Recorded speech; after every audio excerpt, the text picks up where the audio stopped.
La Oumma de YouTube, que la paix soit sur vous. On entend souvent qu'en matière de religion, il ne faut surtout pas réfléchir, qu'il faut se contenter de suivre. Qu'en est-il réellement? C'est ce que je vous propose de développer dans cette vidéo. Restez avec moi.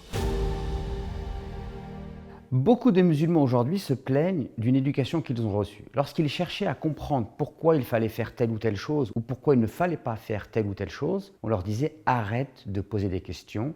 Est-ce que tu vas contredire Allah subhanahu wa ta'ala? Est-ce que tu vas contredire le prophète alayhi salatu wassalam? Contente-toi d'appliquer les choses. Beaucoup de gens ont été frustrés par cette éducation qu'ils ont reçue. Mais très souvent, ils ont accepté cela car on leur a dit que réfléchir était synonyme de suivre ses passions en matière de religion. Alors, qu'en est-il clairement? Premièrement, si on se base sur le Coran, on s'aperçoit que dans le Coran, Allah subhanahu wa ta'ala interpelle tous les hommes et les invite à réfléchir. Il les invite à réfléchir sur l'existence divine, car on ne peut adhérer en la croyance en un Dieu unique que par la réflexion et l'adhésion intellectuelle. C'est-à-dire que je suis pleinement convaincu qu'effectivement, cette création a un créateur. Quand on médite le Coran, on s'aperçoit également que même lorsqu'il s'agit de la parole divine, pour pouvoir la comprendre, Allah subhanahu wa ta'ala nous invite à la méditation.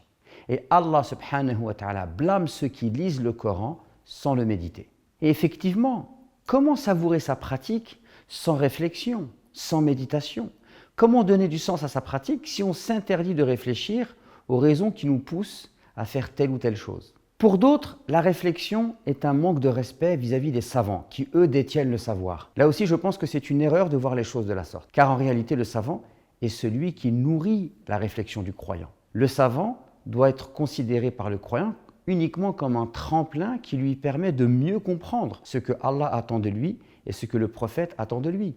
Ainsi, le savant n'empêche pas le simple croyant de réfléchir, mais il lui facilite les choses et il lui explique les choses. D'ailleurs, on a évoqué dans le champ lexical religieux le savant éducateur.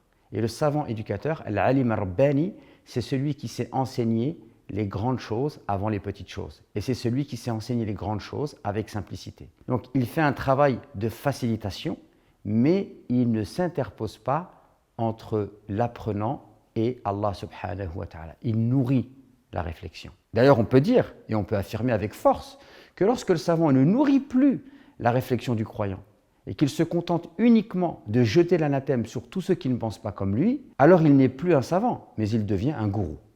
Pour d'autres, nous n'avons plus besoin de réfléchir, car tout a été dit par les anciens savants, par les sommités qui nous ont précédés, ce qui est absolument faux bien sûr. Premièrement, le monde change et les musulmans sont confrontés à de nouvelles problématiques, à de nouvelles questions qui ne se sont pas posées auparavant. Et deuxièmement, la production des anciens est souvent le fruit d'un contexte social, culturel, politique. Il convient donc d'aborder ce patrimoine en usant d'intelligence.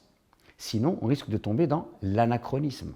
Donc l'anachronisme, c'est aller prendre des choses du passé qui pouvaient faire sens dans le passé, mais qui n'ont plus lieu d'être aujourd'hui. Moi, clairement, je vous invite à réfléchir. Et je vous invite même à développer votre capacité à réfléchir et à penser l'islam. Car c'est par la réflexion qu'on arrive à revenir à l'essentiel de l'islam et qu'on arrive à se réformer et qu'on arrive à s'améliorer dans sa pratique religieuse. D'ailleurs, quand vous développez ce rapport réfléchi à la religion, alors votre religion devient une source d'élévation intellectuelle. Et lorsqu'on pousse les musulmans à réfléchir, alors on est en train d'éduquer une communauté intelligente.